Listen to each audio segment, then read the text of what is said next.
ぐすよ中がなびら、沖縄県立芸術大学の鈴木浩太納豆いびん昼夜、令和5年度島言葉文化講座1理性、お話サビラ、中のタイトルや組うどいの和芸その1理性で七、これから組うどいと島言葉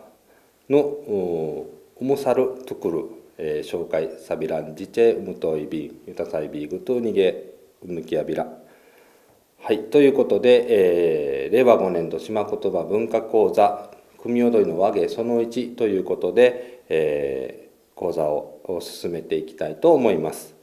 組踊りというのは琉球王国時代の古典劇ですので、現在私たちが喋っている島言葉とは少し形が違う文芸になっておりますけれども、その古典の文芸の島言葉組踊りの中にですね、この私たちが今喋っている島言葉と非常に関わりが深くて、後にその組踊りのその和芸の部分から新たな芸能に発展していくというようなのが割と組踊りを研究していく中で見えましたので、今日はその中からいくつかご紹介をして一緒に勉強していきたいと思います。まずは組踊りについての今日は概説その1では概説を少しお話しして、組踊りにおける島言葉というのをお話ししていってその2の方では作品ごとにですねどのようにその組踊りの中で島言葉の和芸が変化していったかというところを見ていきたいと思います。まず組踊りとはという概説でございますけれども、組踊りは初演が1719年です。小慶応という最近FBI の戦利品の中に出てきたお声というのの中にカラーで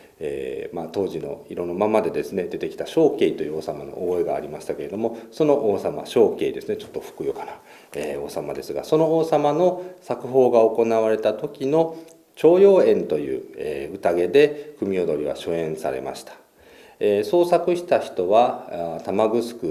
長君という人で、唐名東名を小寿遊と言いました。この方が作った組踊りは琉球の古典語ですね、古い言葉、それから古典今でいう古典音楽ですね。当時は、琉球古典音楽という概念はありませんけれども、琉球の音楽、そして琉球舞踊やその他の琉球芸能の所作事を用いて作った新たな芸能として生み出されました。それまで琉球独自の芝居はなかったので、そのような観点から見ると当時の琉球王国の人たちは非常に面白いお芝居というふうな概念で捉えたのではないかなと思います。でその琉球王国時代は作法を中心に殺法、方言でいうと殺風と言いますね、作法を中心に上演されてきた組踊りですが、近代に入ると沖縄県に琉球から変わっていきますが、琉球処分以降は上演する場を失うんですね。これまでは琉球王国時代は王国の儀式儀礼の中で演じられてきた芸能だったんですけれども、琉球王国時代はなかった芝居小屋というのが沖縄県になって誕生します。割と沖縄の人たちにとってはその芝居小屋が明治期になって初めて登場するというのはそんなに、びっくりするようなことではないんですが、日本本土というふうに比べるとですね、日本本土ではもう江戸時代に庶民の芸能としてお芝居小屋ができてお芝居が上演されているという状況でした。ここが大きく組踊りを含む沖縄の芸能が商業演劇化していく流れと日本とですね琉球で違うところです。でそのような芝居小屋で組踊りが上演されていくんですけれども、それと同時に各地域を回って組踊りや琉球舞踊の上演をしていくというようなことも続けられていきます。ある意味、皆さんの地域住んでる地域の村踊りであったり村芝居、十五夜などといった法年祭に組踊りを上演するという地域がありますが、この組踊りを地域で上演するきっかけにもなるのが、各地域を回っての巡業公演などが影響しているとも考えられています。で、沖縄県になったということで日本の一部になりましたので、組踊り、それから琉球古典芸能というのは日本本土にも上演する機会が生まれていきます。記録で見られる一番古い例が明治26年ですね。大阪、それから京都、名古屋の方の3カ所で公演を行っています。それから昭和11年には琉球古典芸能大会という名目で東京の日本青年会において初めて東京地域での組踊り上演が行われます。それからそのまま戦争に入っていってだんだん上演機会を失うんですけれども、戦後の組踊りや琉球古典芸能の復活というか再興というのはですね、実は沖縄の方でも1945年に終戦を迎えた後ですね、クリスマス演芸会というのが行われますけれども、それとまた別の方向ですね、神奈川県の方で組踊りを含む琉球芸能が神奈川県の無形文化財に指定されます。このような動きから沖縄の方でも組踊りや琉球芸能の文化財指定をしようということになって、1967年には長訓5番が琉球政府の重要無形文化財に指定されます。そしてそのまま復帰を迎えて1972年には国の重要無形文化財に指定されます。それから時代が過ぎていくんですけれども、2003年には組踊り関係者ということで人間国宝組踊り音楽太鼓ということで島袋光海先生が芸能関連における初めての人間国宝に指定されていきます。で2004年には国立劇場沖縄が開場し、2010年にはユネスコの世界遺産の方に組踊りが登録されていくというような流れです。王国時代に作られた組踊りがですね、現代にまで伝承されているんですけれども、その流れは紆余曲折ありました。で琉球王国時代に創作された組踊りは約70作品ほどあるんですけれども、現在はその古典組踊りを基本としてですね、新たな作品も生み出されています。新作組踊りというものですね。そのような新作組踊りも現在は90番以上あると言われておりますので、合わせると組踊りは150作品以上あるわけですね。でそれとまた別の芸能の中に現代版組踊りというのがあります。ご覧になった方も多いと思いますが、これは組踊りという名前を使ってはいるんですけれども、古典の言葉は用いていなくてですね、組踊りの名前を冠したミュージカルですね、地域の英雄を描いたミュージカルです。このように組踊りという、芸能というか、コンテンツというのは古典の方から始まって現在はさまざまなものに用いられています。でそれでは今日の授業の核心の部分ですけれども、組踊りにおけるセリフをちょっと考えてみたいと思います。組踊りのセリフというのは私たち研究者の中では流歌組踊り語と言っています。流歌組踊り語と言っているのは、組踊りに使われるセリフ言葉の部分というのは私たちが古典音楽で歌ったり、それから読んだりするような流歌と同じ言葉で作られています。ですのでセリフは韻文という形式になります。韻文というのはそれぞれの韻律が決まっていたり、一つ一つの例えば流歌というのは4句体になってますから、その4句体のうちの一つ一つの一句一句の文字数というか音数が決まっている一定のリズムを持って書かれた文章のことを韻文と言います。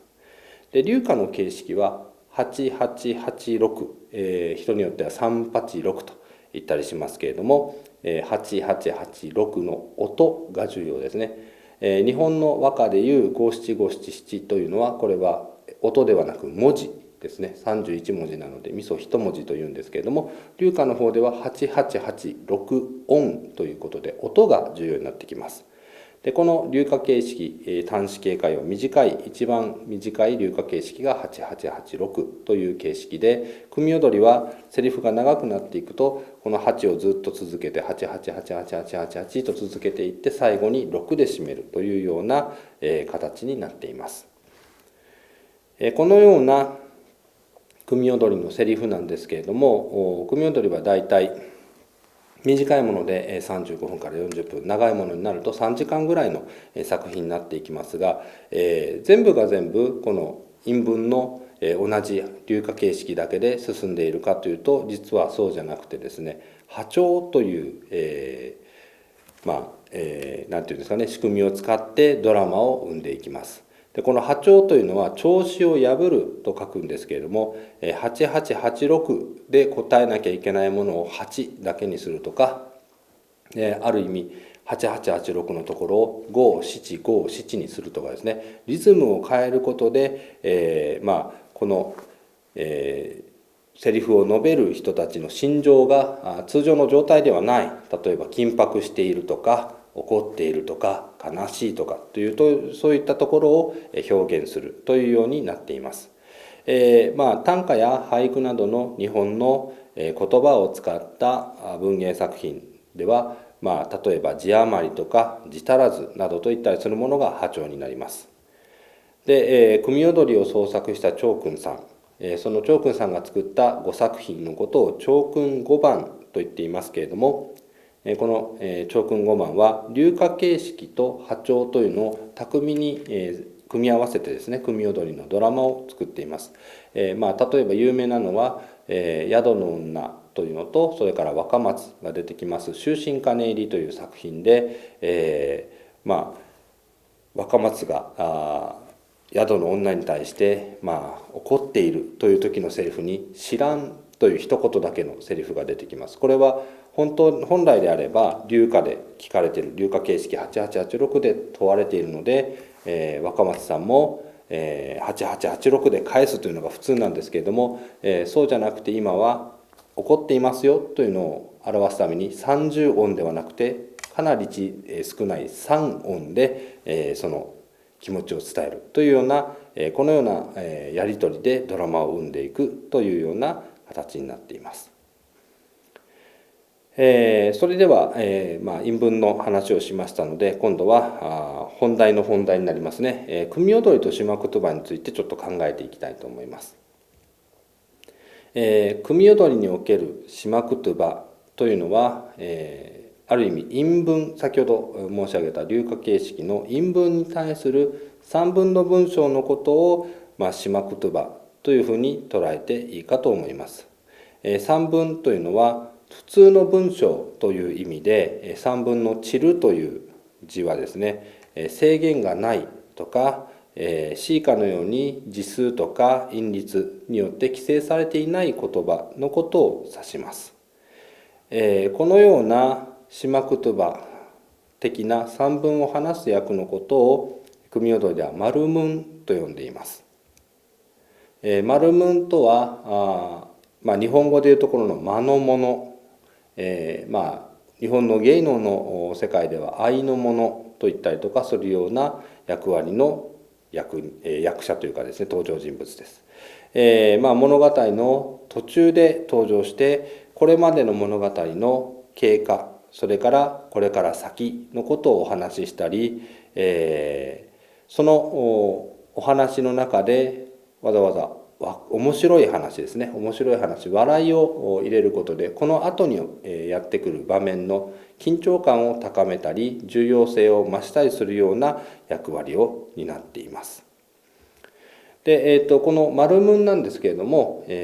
組踊りの中ではいつ登場してくるかというと、実は玉城長君さんの作品の中にはこの丸文らしき人は出てこないんですね。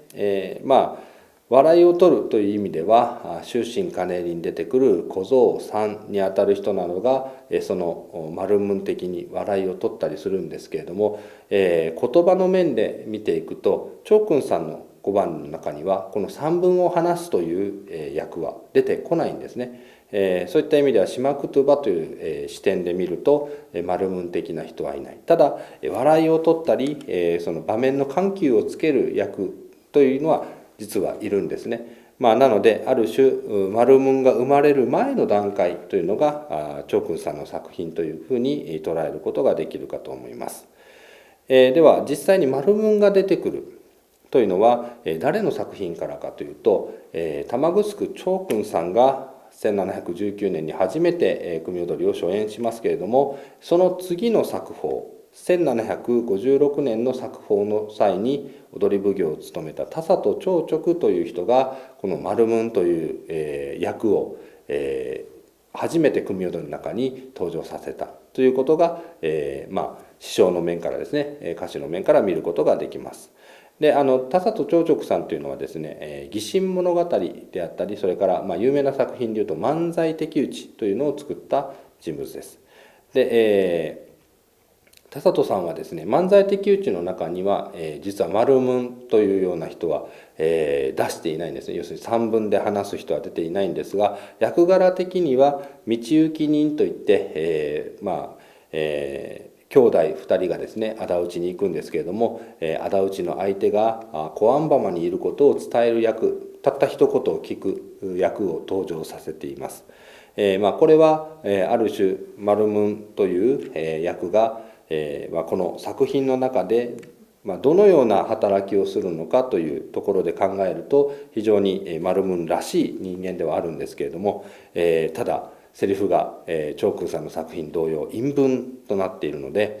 マルムンの役柄的には初期の形というふうに捉えることができるかと思います。で実際に場面の中で笑いを取るマルムンとして登場するのは「義神物語」という作品の中に出てくる夜回りという役の人物です。実際に「義神物語」の夜回りのセリフをちょっと見ていただきたいんですが、ちょっと読みましょうね。昼夜西歌人ゴーゴー立ちゅい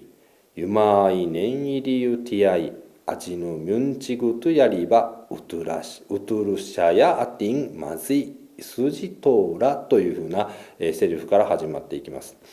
流歌形式の8886になっていないセリフ、そして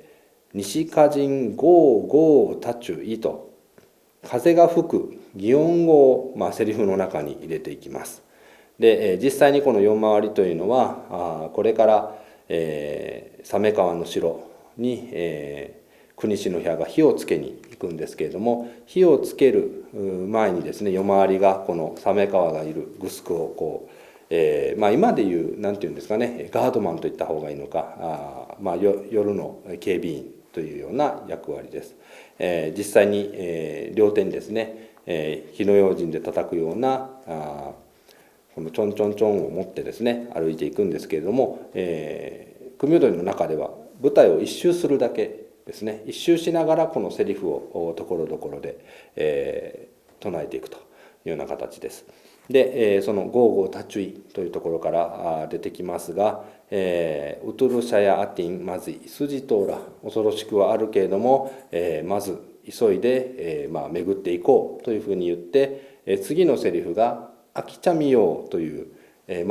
私たち日常語で使う感動詞ですね「あきさみよう」が、組踊りの中で使われます。驚くという場面ですね。「あきさみよう」と言って驚いて、その後、また心を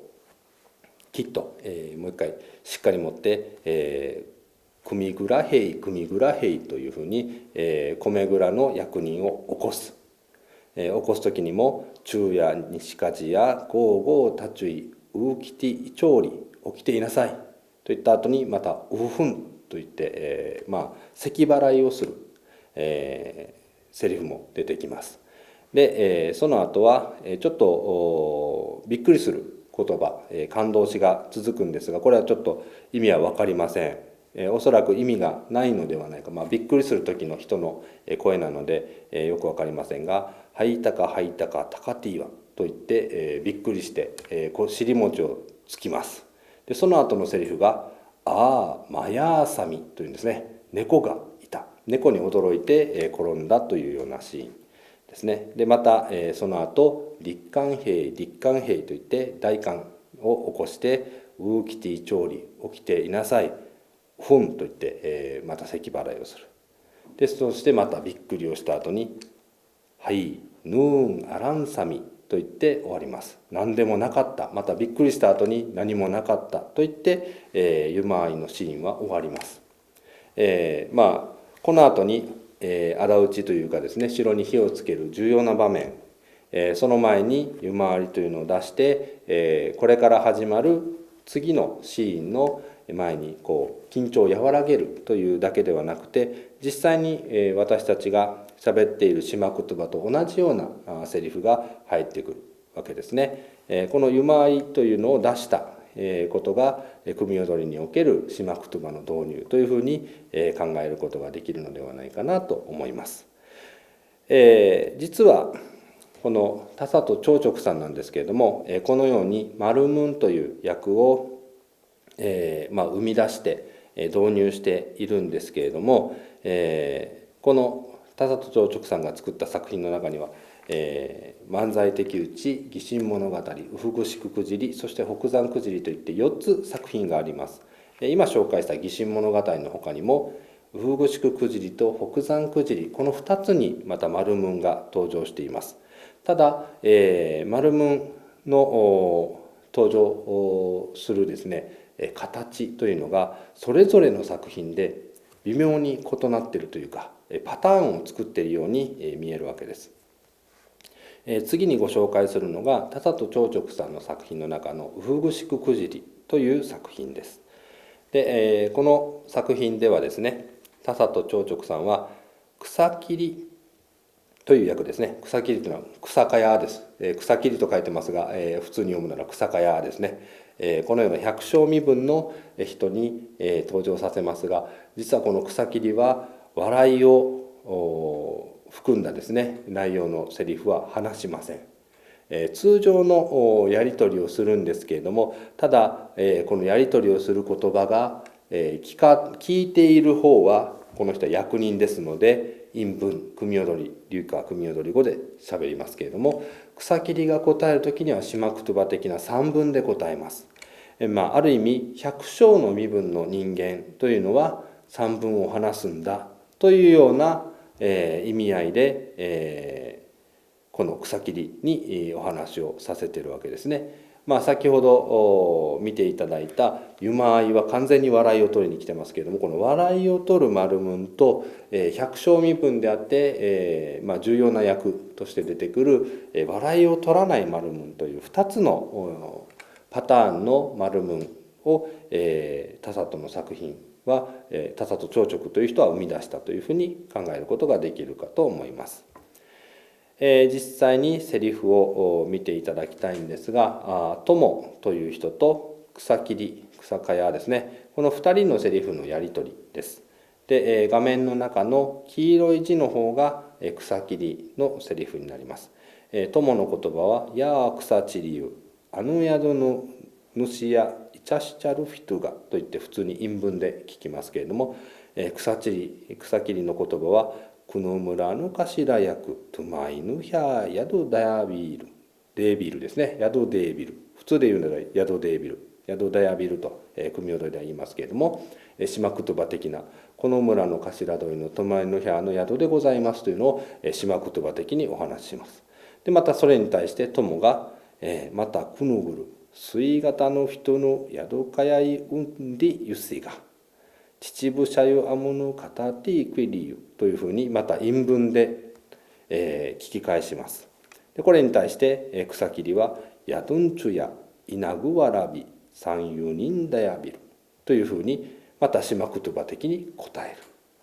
でそしてそれに対してまた友がゆかっちゅか百姓かというふうに聞きますが、草切りは百草やあやびらんゆかっちゅのくとどあやびる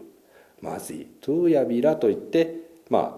いなくなるんですね。大事なのはこのシーンではこの草切りが指しているこの内情をですね伝えている家の中に、この友が探している、大城若味が探しているですね、人物たち、要するに主人公の若味とその弟、そしてお母さんと乳母が住んでいるわけですね。身を隠している、その身を隠している場所に、を見つけたので、友がその辺の百姓、草刈りをしている百姓に、この家の中には誰がいるんだというふうに聞いているシーンです。友という人は、ウグシクに勤めているある種士族そうですので、そのような人が話をする時、組踊りという世界の中では韻文をしゃべる。それに対して下々の百姓はそのような言葉ではなくて、ある種、この場合の三文島言葉は水言葉の方言に非常に近いんですけれども、ある種水言葉的な言葉遣いで話をするというようなシーンです。まさにここに出てくる〇〇デービルとか〇〇やあやびらんというような言い方というのは、現在でも島言葉のうやめ言葉ですね、敬語の中で見ることのできる言葉というふうに見ることができるかと思います。そして3作目ですが、田里長直さんの作品の中の北山くという作品、これは別名元部ウフヌシという作品なんですけれども、この元部ウフヌシの中に出てくる、役名もですねカナチクという名前なんですが、カナというのは今はほとんど使われませんけれども、ドーナーですね、地域によってはわらびナーというような名前のカナーという人が出てきてですね、この人がこれまでの「義神物語」、それから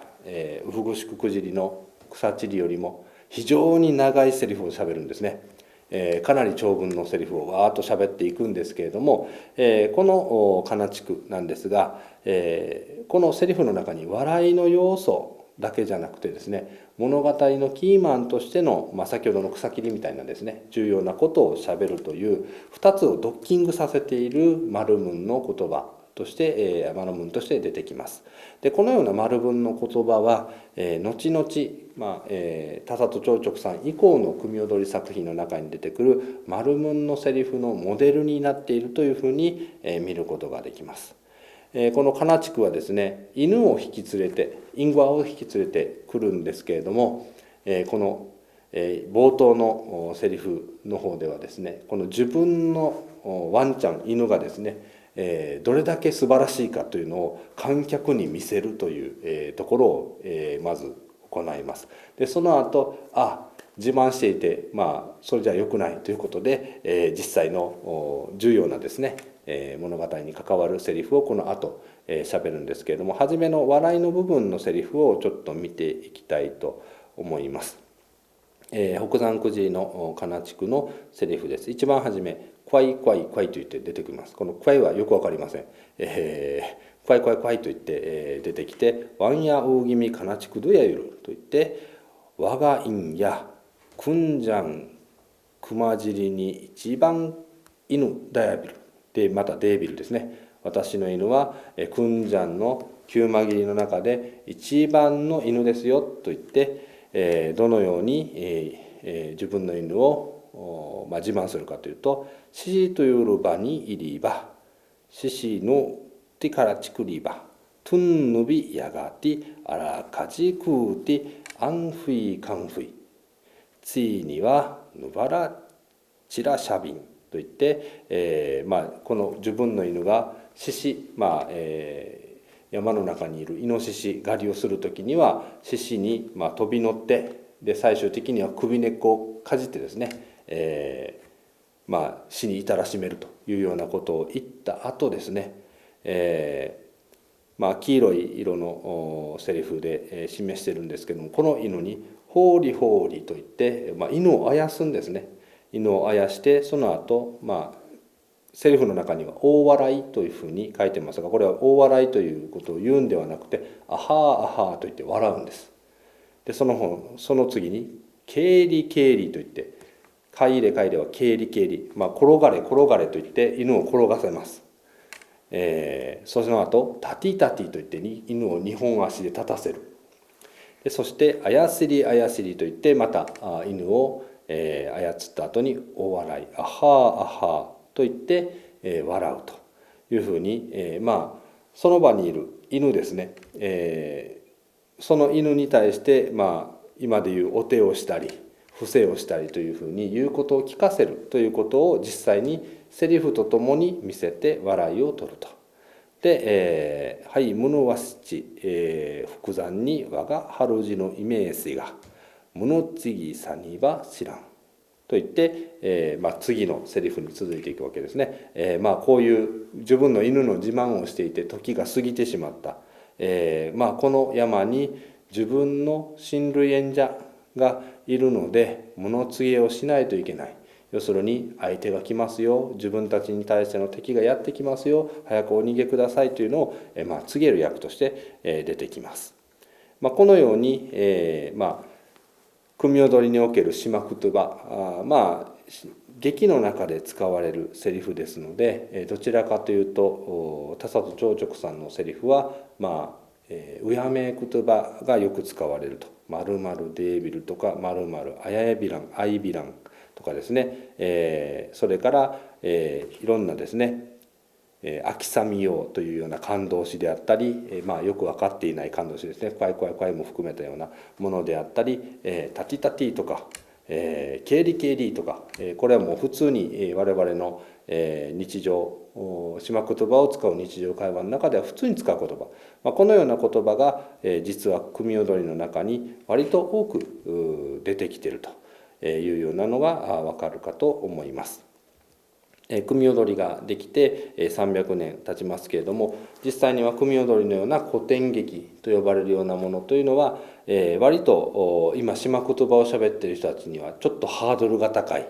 言ってみれば準選手みたいなその和芸の方がなかなか私たちの生活の中には非常に近しくて、そして聞いてて面白いというふうなところがあるかと思いますけれども、このような和芸の元祖と言えるべき部分がこの組踊りの中のマルムンクトゥバの中にたくさん含まれているということに気がつくかと思います。古典の言葉は私たちがしゃべっている島言葉よりは少し硬い、硬いといえば硬いんですけれども、言い方を変えれば規則的な古い言い方でございます。島言葉を少し理解すると逆に組踊りで使っているこの規則的な言葉の規則をすぐ見抜くことができて、実際に聞いて楽しむ、見て楽しむことができます。でこのようなマルムンというのはですね、今、組踊りの、古典の中でお話をしてますけれども、例えば地方における組踊りですね、離島に至っても琉球の組踊りというのは沖縄各地で演じられていますが、もともとの作品にマルムンの言葉が入っていないにもかかわらず、地域の組踊り作品にはこのマルムンが登場する場合があります。その時の、セリフは